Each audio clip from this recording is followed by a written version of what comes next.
काजल जब विद्या को 8 साल पहले की उस गलती की याद दिला रही थी, जिसने ना सिर्फ एक रिश्ते को तोड़ा बल्कि कई जिंदगियों को बिखेर कर रख दिया, तब माहौल पहले से ही काफी तनावपूर्ण था। काजल के शब्दों में गुस्सा भी था, दर्द भी था, और कहीं ना कहीं एक सच्चाई को सामने लाने की जिद भी थी। वह बार बार विद्या को यह एहसास दिलाने की कोशिश कर रही थी कि जो कुछ उसने किया, उसका असर सिर्फ उस समय तक सीमित नहीं रहा, बल्कि उसने आने वाले कई सालों तक सबकी जिंदगी को प्रभावित किया।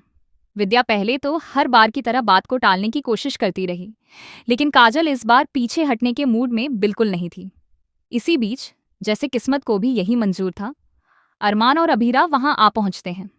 उनका इस तरह अचानक वहां आना किसी फिल्मी सीन से कम नहीं था, क्योंकि जिस सच को इतने सालों से छुपाया जा रहा था, वह अब खुलने ही वाला था। जैसे ही दोनों अंदर आते हैं, माहौल पूरी तरह बदल जाता है। काजल और विद्या की बहस एकदम थम जाती है, लेकिन जो सन्नाटा छाता है वह और भी ज्यादा भारी होता है।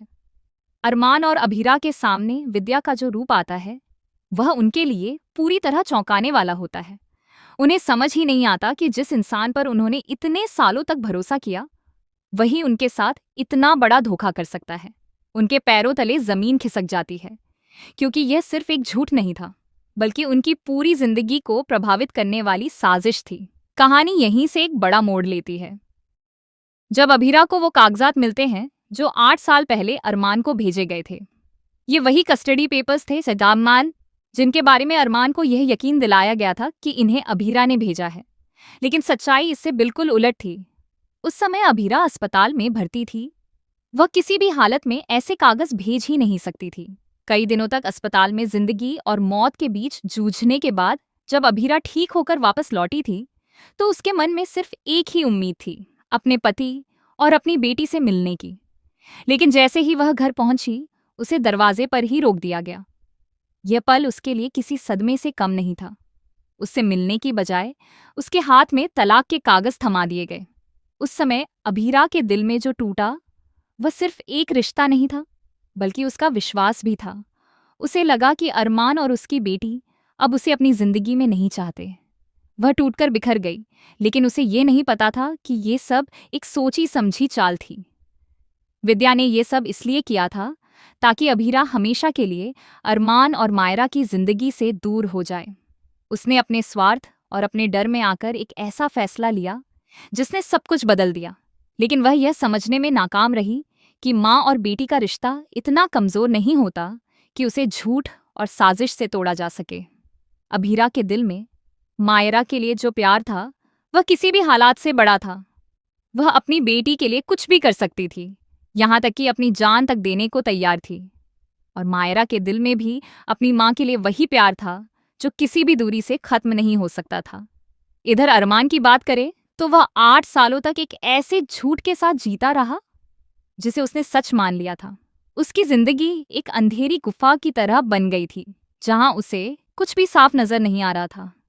महक ने इस स्थिति का फायदा उठाया और उसे अपने इशारों पर चलाने लगी।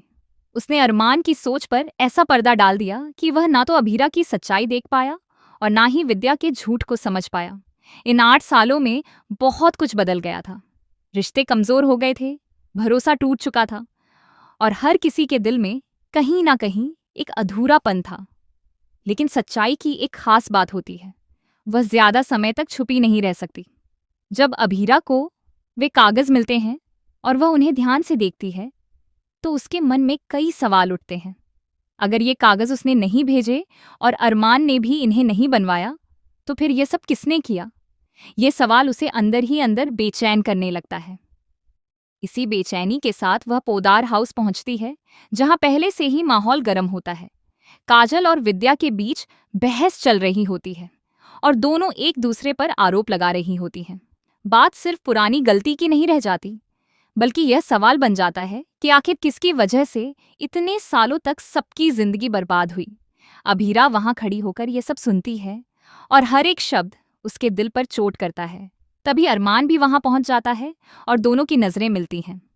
उस नजर में सवाल भी होते हैं, दर्द भी होता है, और कहीं ना कहीं सच्चाई जानने की चाह भी होती है। धीरे धीरे सारी बातें सामने आने लगती हैं। अरमान को भी एहसास होने लगता है कि उसने जिस पर भरोसा किया, उसी ने उसे सबसे बड़ा धोखा दिया। यह एहसास उसे अंदर तक तोड़ देता है, क्योंकि उसने अपने ही हाथों अपनी जिंदगी को गलत दिशा में जाने दिया। अब स्थिति ऐसी बन जाती है कि विद्या के पास छुपाने के लिए कुछ भी नहीं बचता। उसका सच सामने आ चुका होता है और हर कोई उससे जवाब मांग रहा होता है। ऐसे में सबसे बड़ा सवाल यही खड़ा होता है कि अब आगे क्या होगा? क्या विद्या को अपने किए की सजा मिलेगी? क्या उसे इस घर को छोड़कर जाना पड़ेगा? और सबसे जरूरी, क्या अरमान और अभीरा के रिश्ते में फिर से वही भरोसा लौट पाएगा? कहानी इस मोड़ पर आकर और भी दिलचस्प हो जाती है, क्योंकि अब हर किरदार को अपने फैसलों का सामना करना होगा। कोई अपने गुनाहों का हिसाब देगा, तो कोई अपने टूटे हुए रिश्तों को जोड़ने की कोशिश करेगा। अब देखना यह होगा कि सच्चाई सामने आने के बाद कौन किसके साथ खड़ा रहता है और कौन अकेला रह जाता है। रिश्तों की यह जंग अब अपने सबसे निर्णायक मोड़ पर पहुंच चुकी है, जहां हर एक कदम कहानी को एक नई दिशा देने वाला है।